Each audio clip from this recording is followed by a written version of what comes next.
Hello, friends, and welcome back to the another amazing and a brand new live stream.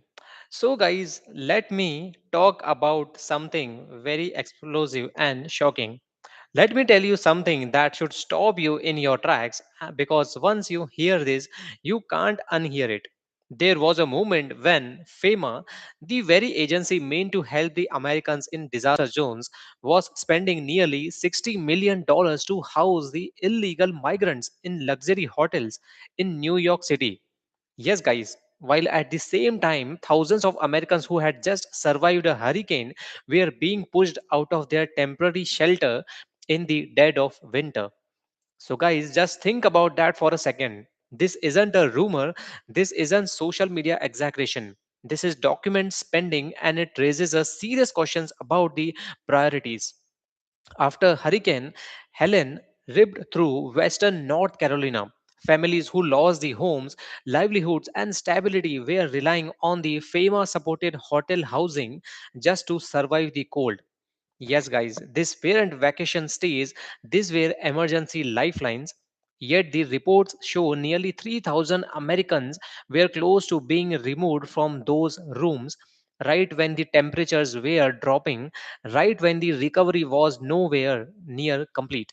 And at the same time, FEMA funds were flowing towards the housing illegal migrants in some of the most expensive hotel markets in the country.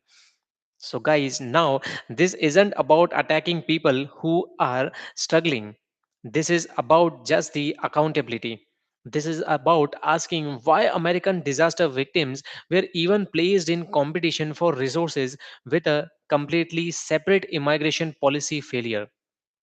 FEMA's mission is just disaster relief. Full stop. When Americans see billions sent overseas, millions spent on migrant housing, and then watch the disaster victims told their time is up, trust breaks down. And once the trust breaks, it's very hard to repair it. So, guys, what makes this even more troubling is the timing. Winter is not a suggestion, winter is killing. For families already traumatized by the floods, destruction, and displacement, being told to pack up again isn't just inconvenient, it's cruel on them. And when people learn that money existed but it was allocated elsewhere, the anger isn't political, it's human as well.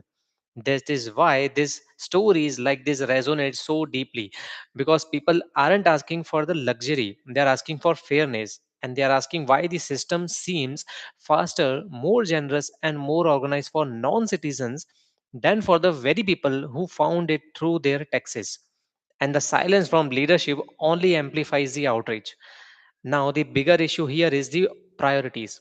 A government can fund many things at once, but when disaster victims feel abandoned while watching the resources redirected to someone else, that is broken. FEMA should never be in a position where Americans recovering from hurricanes feels like an afterthought ever. So, guys, so only question isn't whether compassion should exist. The question is who our government is accountable to first. And if disaster relief agencies lose sight of that, then oversight, transparency, and reform aren't optional, they are necessary.